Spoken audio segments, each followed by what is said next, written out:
another episode of Stick a Fork in It. That's right. Nervously, kind of a little worried.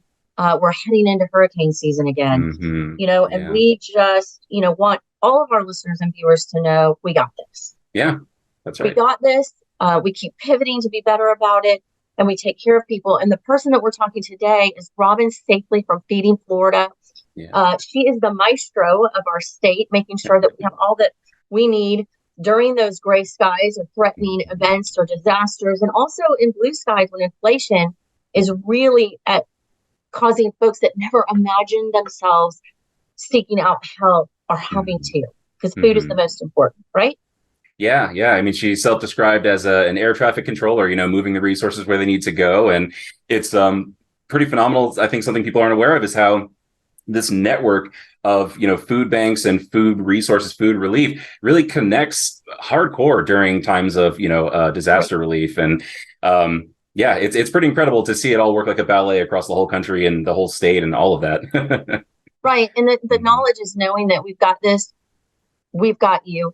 And Robin is one of our returning experts. You'll see her again. She's just phenomenal at her work and what she does. And like all of us, super passionate about making food is on the table. So listen and enjoy Robin. And also at the end, there's a little bit about advocacy and possibly how you can help make sure folks have food on their tables through Tallahassee. She's got a lot of fingers in the pots up there in Tallahassee. So enjoy Miss Robin Safley. Robin, so excited to have you back on the show. How are you doing? I'm doing wonderful. I mean, everything's been, it's always busy, our life doesn't stop. So, we take care of people during blue skies and gray skies. So it's year round. Right. And, we're talking to you today because, we want folks to have the confidence to know that Feeding Tampa Bay and our network, that this is something that we do. This is something we prepare for. And I thought they would love to hear from you because you organize all of us from a state level and help back us up that no matter where a disaster strikes, right now we're in hurricane season, of course, that's what we're talking about. But no matter where that strikes, we've got a plan in place. Can you tell us a little bit about that? Absolutely. I like to think of myself as an air traffic controller, right? There is no doubt that the 9 food banks that make up our network, and Feeding Tampa Bay is a strong member of that, actually are on the ground doing the really hard work, the really hard lift. My goal is to keep the assets flowing, make sure that we're tethered to our great partners at the state level, the Division of Emergency Management. And so, we are always, this is not I can guarantee the public that this is not something that we just start thinking of June 1st. We are very active in this year round, anticipating it, making sure our inventories that are appropriate for distribution during a hurricane are there even pre-landfall. But again, a disaster can strike. We had an issue in Broward where they had that just once in 100-year flooding where that storm just stayed over Fort Lauderdale. And it was just a 2-day period, but they had extreme flooding. And so we moved MREs and water, at the direction of the state into that zone too. So again, we are, yes, June 1 is hurricane season, but, things happen throughout the year that are those true catastrophes, and we're there for them. Right. In different regions, right? And you think about the flooding, well, power was out. Then if power's out, you're losing all of your supplies, mostly, all of your frozen, so it's really something that as food banks in that Florida umbrella and network, we rally no matter what that is. It could be tornado, flooding, hurricane. So we're always disaster ready around here. Yeah. And the other great thing is we are always working with the state and our network to pay attention to our neighboring states, right? Just because we may have gotten missed by a hurricane doesn't mean Louisiana or Mississippi doesn't catch that, or Texas. So we're immediately even paying attention to that. And if there's anything that the state has that they want to help, contribute, we often do that in partnership so that we're paying attention to not just ourselves, and then they reciprocate that, right? So when we're in need, they get on calls with us and say, what can we do for you? So absolutely. It's really, it's a network, but it's like a sisterhood, right? We've got each other's backs. I've been with the food bank now for 6 years, and we've had a few states be impacted by storms. And I know we've sent supplies and, we just really pivot and help them even with our teams. Yeah. So I think that what's really unique about our network, right, is that we do have that affiliation with Feeding America at the national level. So we have this, another 191 food banks that are scattered throughout the country, in addition to Feeding America at the helm, with all of their great partnerships. And so, and when you and I get into sort of the mechanics of how we operate, I'll share with you how we get them involved pretty early, so that they are scouring also additional food that can come in on the backside of MREs and water, right? There's stages during a response to a storm. And so there's different food that is appropriate at different times based on the recovery efforts. And so you always have to be paying attention to that. Right. And it's we call it kind of like the 3 tiers of response, right? You start with MREs and water because, of course, power is out. We just want to make sure something's in someone's hands.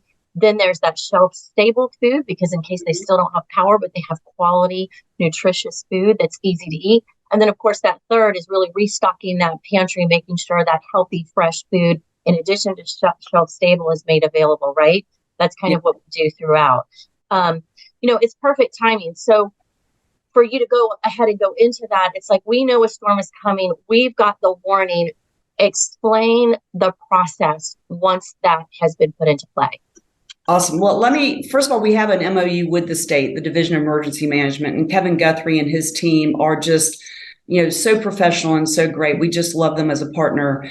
And as we came to the table, because really the food banks had not been utilized historically as a part of the response. And so you had also, Florida went about 13 years without a landfall. So in 2016 was the first time we had a landfall in a while. And that was Hermine. That was a Cat 1 that came right into Tallahassee, that area. So it was a good warning sign, right? I mean, Cat 1 is not bad, but Tallahassee has a lot of trees, so it can wreak havoc.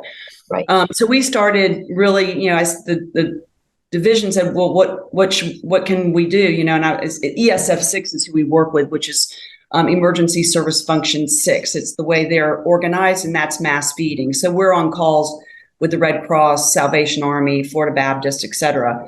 So what's interesting is I go, well, this is what we do every day, all day. These are the assets that we have that we already have in hand, which are trucks and warehousing and forklifts and drivers and volunteers.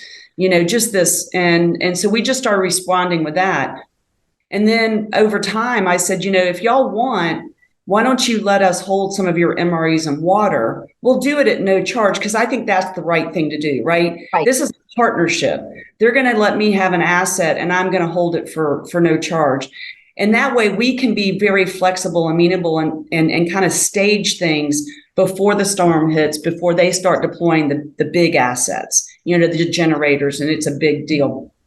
And so they ultimately were like, okay, this is a good idea.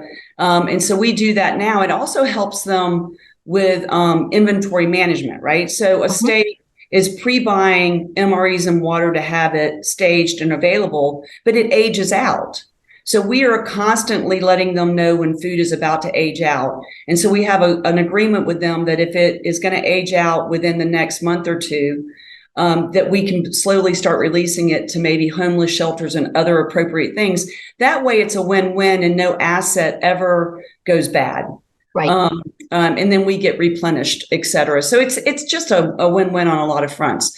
So what we do is we get activated. The state has it's like a 7-day, depending on where that storm is, we get activated, and the state starts having calls every day at 10 o'clock for ESF 6. They do an all call, which is listen only for some of us, which should be, where they are going through every county EOC reporting out, what do you see your needs are going to be? How are things down there? Just in that prep rhythm. And then they have another call at 5:15 with all the counties to wrap up that day.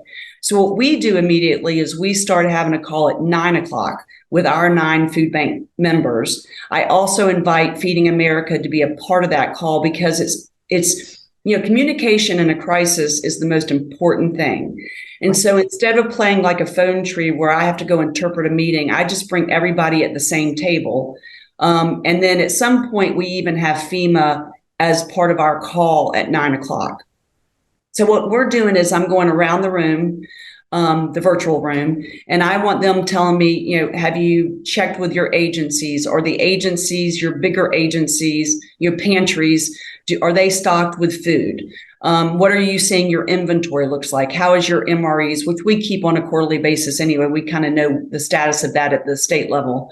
What are you thinking that your needs might be? And so we do that with all of the food banks, which also then puts Feeding America on notice of where our gaps might be. So that then sends them to start looking for maybe that pop top, sort of handheld snacks, granola bars, Ensure, things that we need to look at all the populations we serve, right? The elderly, the children, lots of little pockets of things. And so then we go into that. And once the storm has made landfall, there's just a little quiet for a moment from everybody, right? And then it passes, and then you're assessing, immediately going back through what was the damage on the agencies, what part of your network is still operational, did you get any flooding, et cetera. And each storm has its own life and its own pattern. There's just hasn't been one that's been the same.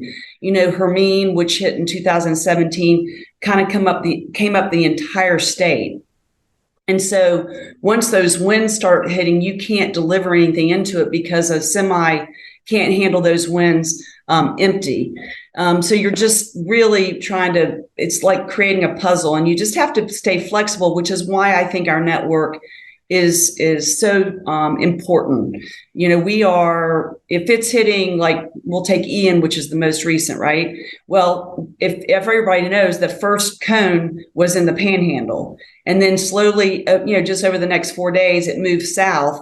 So we were just jockeying to see where those assets needed to be. It became pretty clear that, Miami was going to be out of it. So we staged a lot there. We pivoted a lot in Orlando that can move quickly. We didn't want to store a lot in, Fort Myers, which is Harry Chapin. Obviously, they became ground center. Then you have All Faiths, which is right south of y'all in Sarasota. And then, of course, feeding Tampa Bay. But that Panhandle up here, like Big Bend, could store a lot. We knew they were going to be out of it. And then we also use our other food banks to hold property just to be staged into that area.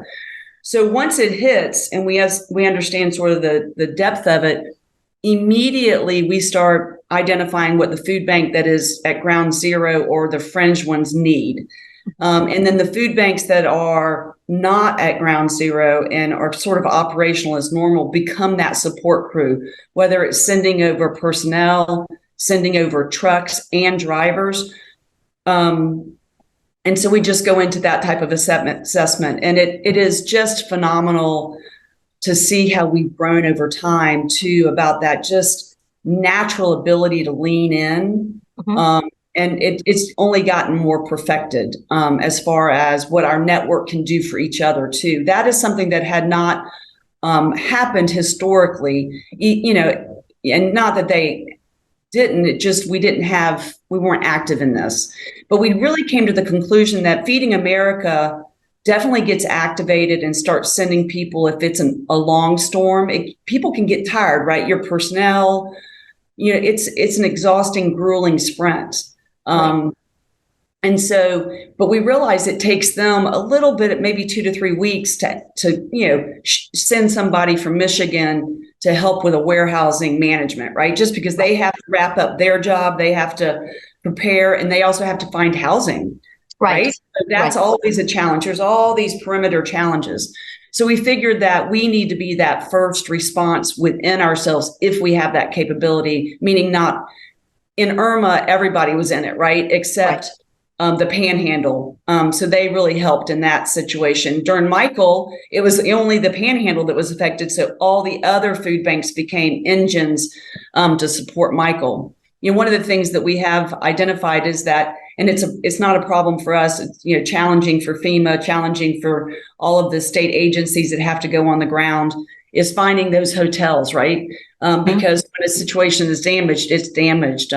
So we're trying to think creatively if there's something we could purchase that would be used, 365 days a year and converted during a storm. We definitely have mobile units, but one of our food banks has an RV. We deployed that immediately down to Fort Myers and put some staffing who had lost their home in that RV. So, we are always thinking about that next thing that we could do that would be not just an asset that would sit, but how can we utilize it throughout the year and then deploy it when we needed it for housing. So wondering if because it's been a change of thought process, organization really has become, especially we saw it with Ian, just so fine-tuned that we respond so quickly for our sister food banks and those that are in the care of that region.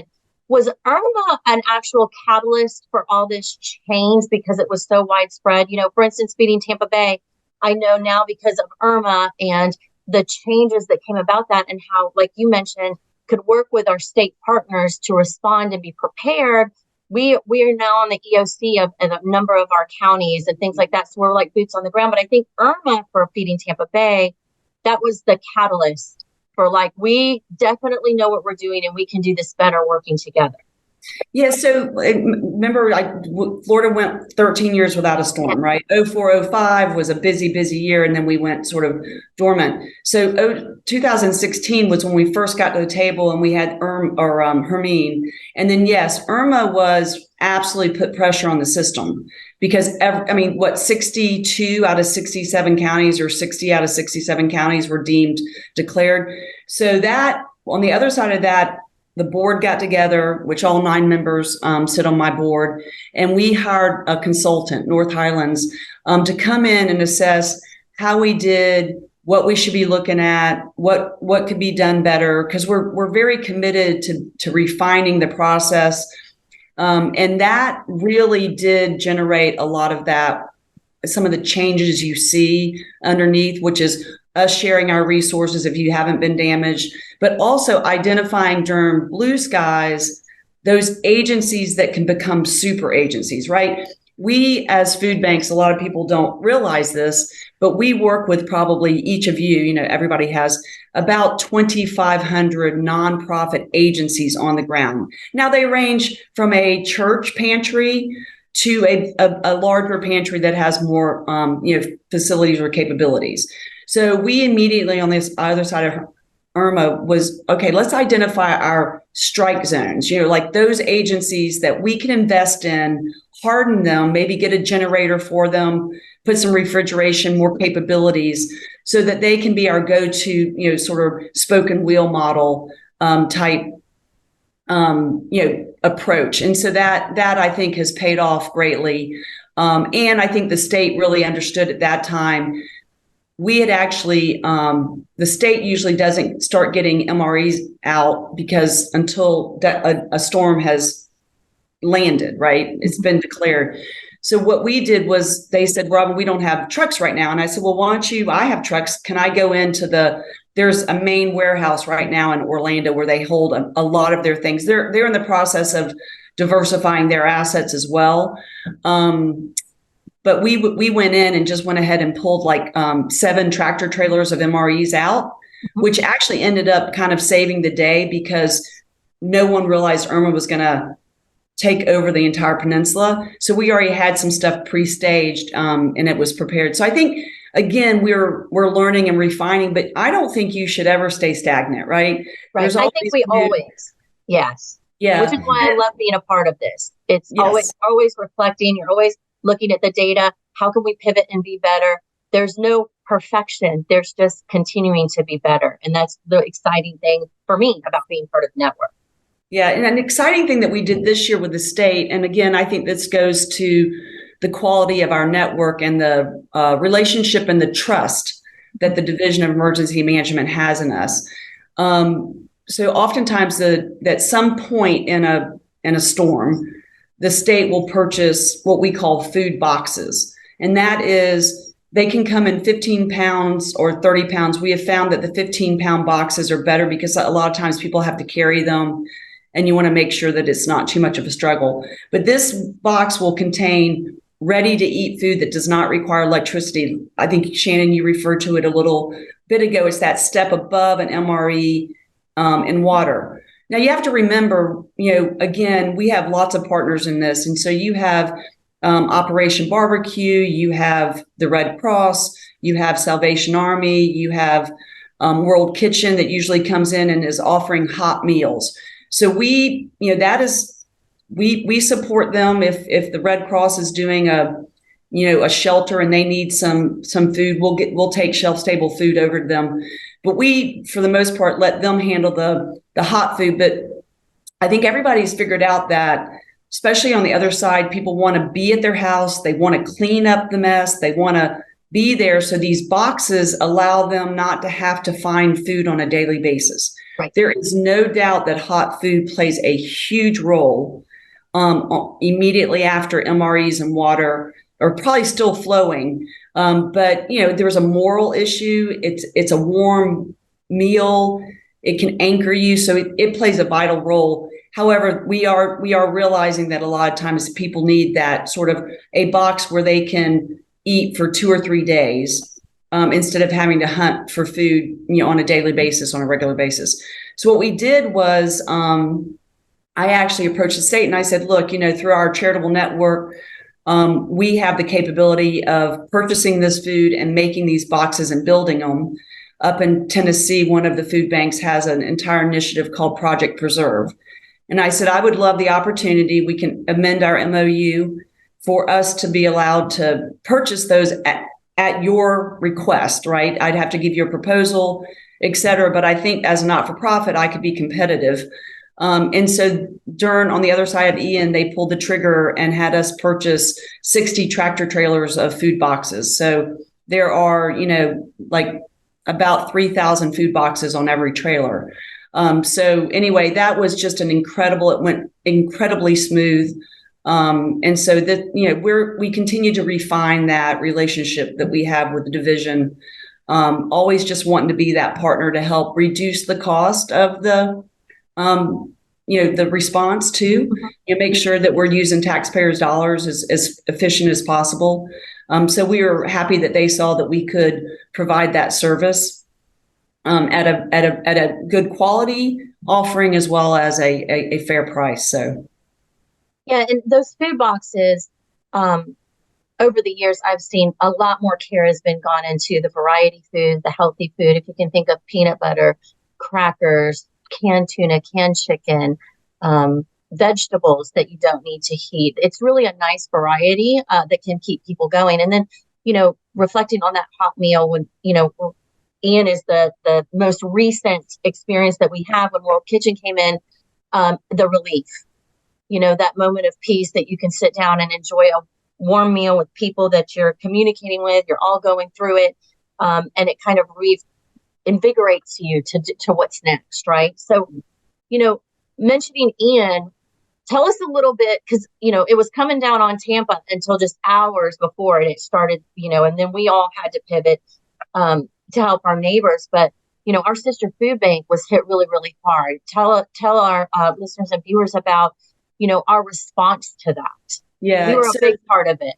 Yeah. Harry Chapin Food Bank is the food bank there, and they have their main warehouse, if you will, right in Fort Myers. They have another small footprint in Naples, which is Collier County. Their roof got damaged. So they had water coming in, but it in no way affected their inventory, right? So that was good. They put up a shield to segregate that part of the warehouse off, but we immediately knew that they were going to need additional space.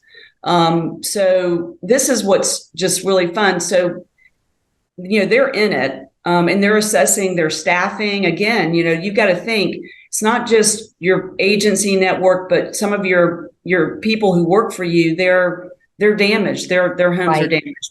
So while they're kind of assessing that, we were brainstorming, how can we find additional warehousing space that wasn't damaged, is in a closer area. But we are brainstorming, like we have Feeding South Florida, which is right in Pembroke Pines, right across the state from y'all.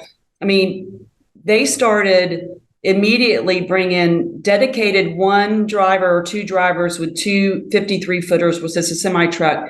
And they were bringing over food every day and going back. Right. So that it could get distributed. And so, and Feeding Tampa Bay was doing the same thing. Feeding Tampa Bay also loaned, other staff, like agency relations, trying to get those pantries back open, trying to find new outlets to distribute food, right? While your other agencies are getting back operational. We ultimately, with one of our growers, as you know, our network has a very, very strong relation with Florida Ag. In Blue Skies, approximately 45% of all of our food that we distribute is fresh fruits and vegetables. And we're proud of that because we know that the clients we serve really need that healthy food. So one of the big growers down there who has a great relationship with Harry Chapin Littman Produce had a warehouse, and they said, absolutely come in. And we took over, Harry Chapin took over that warehouse. We ultimately then had to transition that in early November because they were going to get back up into their growing season. So there is a state farmers market down there that actually had capacity. So we reached out to the Commissioner of Agriculture and said, can we rent some of this the state farmers market? And it was short timing, like this had to be done in 2 days. And they absolutely went and looked at it. They absolutely leased it to us.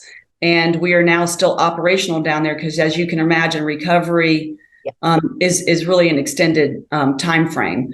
So, these are the types of ways that we just, through our connectivity, through our capabilities, while they were focused, the entire system was, triaging and trying to figure out. I actually, one of a roofer who's a dear friend of mine in Tallahassee, they couldn't find anybody to help fix their warehouse roof, and it was kind of urgent, right? He said, absolutely. He went down there, sent a crew down there, assessed it, and had everything they needed for a commercial building and repaired it in pretty short order. So, I mean, and that's why, everybody pulls out their Rolodex and says, okay, what do I got?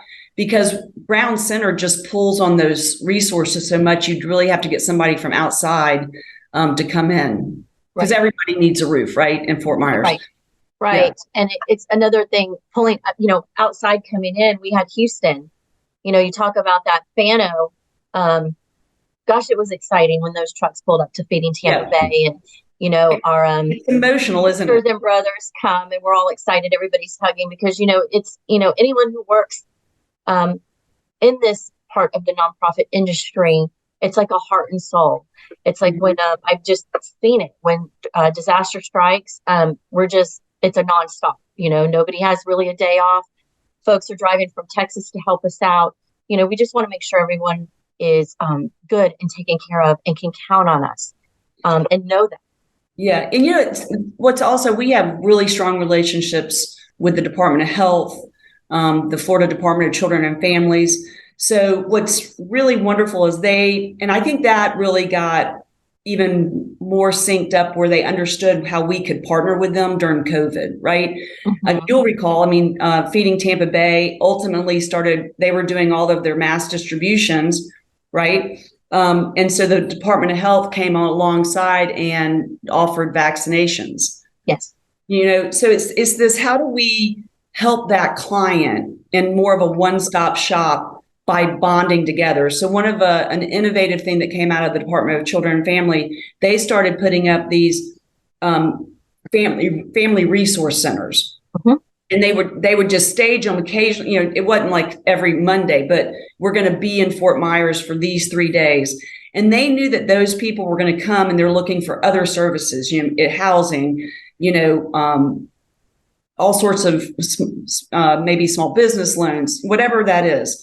And so they go, Robin, can we partner with y'all to get food there so that when that family came to get the other services, they could walk away with those food boxes. And we I get emotional. I get so proud of what y'all do on the ground, because they had to pivot in short order. It wasn't like we had, a month to plan that.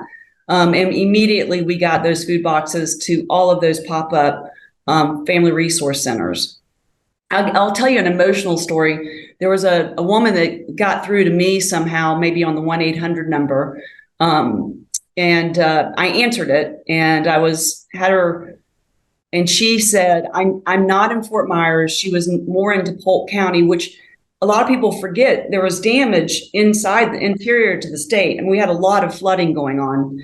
And the winds, obviously, Fort Myers in that area took the brunt of it, but it can go inland. Right.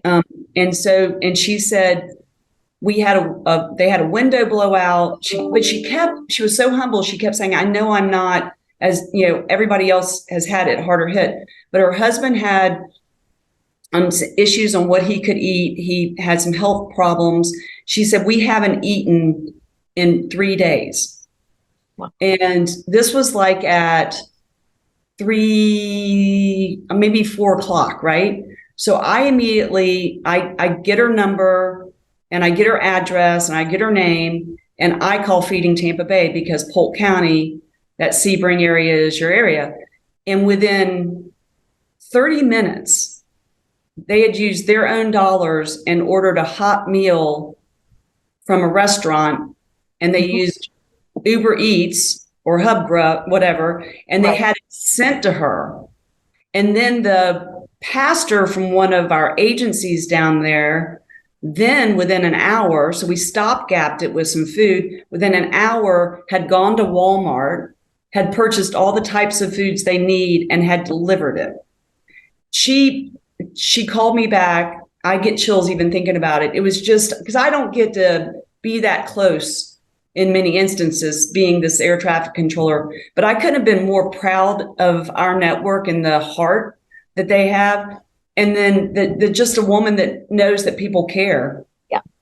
So I think, I think they stay connected with her. She was just, she was speechless. She just didn't realize that the world had that much love in it. And so that's just an example. I mean, that happens every day, 365 for our network, but that was just a special moment for me. And I again, the innovation that we just don't see obstacles. Feeding Tampa Bay wasn't going, well, I don't have a truck running down there today. They just took money out of the budget and bought the food. Yeah, somebody would have driven it to her if we could. I know Ev, Ev and I are both boots on the ground a lot of times. I think we were in our lower counties. Was it Polk Highlands? It was Polk Highlands that was hit by Irma, not Irma, Ian. Sorry, Ian. Yeah. But we were boots on the ground there, and so much flooding and loss of power, and it's just every human being should have the opportunity for help and to have someone step in and care for them, and it's just so proud to be able to do that and work tirelessly to make sure that folks that are struggling, because you'd want someone to do that for you, and just caring about someone in their time of need helps get them through, and I'm so glad that you shared that story. We, Ev is part of our content team. It's his job just to share those stories that kind of, hit our work, but it's just an honor and a privilege to serve. Yeah. And we say gray skies and blue, hopefully we'll have mostly blue skies and won't have anything too threatening, but we just want everyone, throughout our state, to be prepared and know that somebody's there for them, all the way from the state level to the regions. And then, throughout our country, like Houston, we've got each other, and they don't need to worry about that. So thank you for updating us on all of that and kind of how that works, so people can understand we got them. Wanted to touch base really quick because you're in Tallahassee. You do represent our state. What else has got you busy as we lean into hurricane season? We're all doing a number of things at the same time as we prepare. What are you up to? Well, there's a lot of things. So we just came off of a legislative session, right, that started in March and ended in May. So we were looking for funding to support our network, our Farmers Feeding Florida program. We had a wonderful year. We appreciate their support. And also, the governor, he has not gotten the budget yet, so we're all waiting for that. I'm confident, that there's no doubt in my mind, especially with my work with one of his agencies, which is the Department of Children and Family, that he absolutely understands the need to triage families, make sure that they are stabilized so that they can then thrive. Yes. We know that a child who is hungry can't read, has a harder time reading. We understand even adults who are trying to retool themselves with all the other struggles that they may have going on. If we can take that, no pun intended, but off their plate and make sure that they have nutritious food is important. So we've just come off of that. But obviously at the federal level, a lot of the programs that we care about are about to be reauthorized in the Farm Bill. So that is a piece of legislation. It's really made up of about 12 independent chapters. But it's reauthorized every 5 years. And so it's coming up for reauthorization.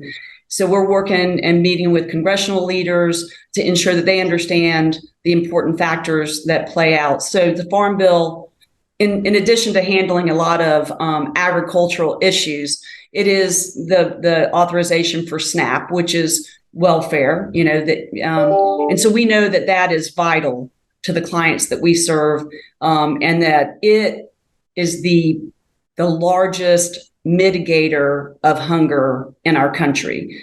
And that if that was somehow not fully funded or tinkered with, the charitable network just doesn't have the capability of picking up that slack. I think it's for we do really well, don't get me wrong. But for every meal we serve, SNAP represents 9 meals. So, so we really want to protect and preserve SNAP. The other program that is really important to the charitable network that is authorized in the Farm Bill is also TFAP, which is Temporary Emergency Food Assistance. And it's been around for a long time. It's a commodity program, meaning the federal government goes out into the world, purchases it. So it comes to the charitable network palletized. It's a great diversity of product. By no means is it the entire portfolio, but it is an anchor tenant, and it is solid food that really allows us to add value to that also with the other product that we get, donated from our retail partners, et cetera. And then there's CFFP, which is a senior feeding program, which is a program that once you deem a senior eligible financially, because it is a entitled program, meaning you have to have some financial conditions. They then receive this food box every month for a year. So there's some nuances in that we'd like to see done. We'd obviously like to see Florida get additional money for that program. Florida actually came to that program kind of late, had never applied for it. When I worked for the Department of Ag, we applied for it and were awarded it. But we're nowhere near what some of the other states have as far as allocation. So we want to encourage that our congressional delegations support that, as well as maybe not requiring that we reauthorize a senior every year. Chances of a senior, bouncing back from poverty in their 80s is a long shot. So we really want to take the burden off of that. And then there's a program that we operate, which is the Fresh Access Bucks. We have a grant from the federal government here at the state level, and it is funded in the Farm Bill. And that is where individuals on SNAP can go to a vendor that is participating with us. And right now we're in 70 farmers markets and 11 retail outlets, but really on the margin for the retail outlets. We were looking for those sort of food desert areas where there's marginalized opportunities for sort of a robust offering. But a SNAP recipient can go in, deploy their SNAP benefit, and then they get up to $40 matching to buy fruits and vegetables. We have some, this is actually usually a very nonpartisan conversation because the evidence is so great behind it that when given that sort of incentive, really individuals do eat healthier. And again, we know that is that front line of chronic disease and stabilizing that family unit. So those are the issues that, we'll be talking about. Obviously, we work requirements on SNAP is a bit of a challenge. And you saw with the debt ceiling that those work requirements were extended. from beyond it was 18 to 49, and now it's gone up to 54. The blessing, I'm always the eternal optimist, trying to figure out what good comes out of it. They did exempt homeless and veterans and some other categories. So we're very excited that the most vulnerable population that we serve did escape those work requirements. Again, we as a network, though, are really building up our capabilities of offering job training. And I know Feeding Tampa Bay does a really good job at that. And so I think that by us helping create that on-ramp will also help that population that we serve who might be under some of those work requirements, because it just says that you need to be seeking work or volunteering. So going to class would actually meet that, so they could, get their SNAP while they're doing that. So I commend what our network is doing. I think 5 of the 9 now offer pretty robust job training programs that are very, very successful. Yes, we have so many from our Fresh Force. Ours is called Fresh Force. Yes. And we're getting ready to start a new cohort, and really excited about that. But, we train, but we also help place. And, some of those folks are even, we probably have 10 of those trainees that are now driving trucks and working with agency relations and running our volunteer programs. And, these are folks that had barriers to employment or didn't think that opportunity would come to them again. And we've given them that opportunity to be super, super proud about their work and what they do. And in addition to the partners that we've placed them with. So that is really good to know that, the majority of our Florida partners, our Florida food banks are doing the same work as we are. Is there any way that a listener or viewer, you talk about the Farm Bill, and in that 5-year period of time, I think nothing has hit us as hard in history as what has happened in our past 5 years and the changes that are needed. Is there anything that our viewer or listener can do to help support the effort and changes needed? Well, obviously, reaching out to the Florida delegation, your congressman, your senator in your backyard, because this is a federal reauthorization, is really important. That is probably the best thing you can do. And I think just an understanding, I think over time it's unfortunate that some things get polarized, but, we as a nation have always been that moral compass of taking care of each other. And SNAP has been around, for, 60. I think it, got created in the early 1940s after the Great Depression, and just understanding that it has been supported on both sides of the aisle. We have that integrity to say we must take care of those who are less fortunate than us. We all know that it's not enough just to feed somebody. We want to help them stabilize and get on their way so they can become self-sufficient. But when you're under duress with something that is something you can't negotiate, like you can decide to live in a tent, but you can't decide not to eat. Right. These are basic things. I think if we understand that it's a tool to then stabilize that family unit, knowing that they need other things, which is what I'm so proud of our food banks doing too. We don't think of that as we're just distributing food. We're using food as a convener to then understand what that family needs. And whether we have the resource or we have partners that have the resource, we bring that to the table. So I think I would just really say to our listeners that, food is something that just really we shouldn't argue about. It's a core basic need that then if it is not there, it aggravates all the other issues that we struggle with, whether it be mental health or, anger management. Right. So, physical health, job stability, just like children they need the food to learn, as adults, we need the healthy nutrition to be able to succeed. It's kind of the basic for everything. And we should all, the stigma around, asking for help and services, we're seeing so many because of inflation, so many are needing our help through that SNAP, WIC, all of those different programs. And then, of course, the food banks that back that up as well. It's unprecedented how many people need our help because of everything that we're going through. And it's to, be able to access that without shame. Exactly. There's no shame in needing healthy food to be better. And that's really what that's about.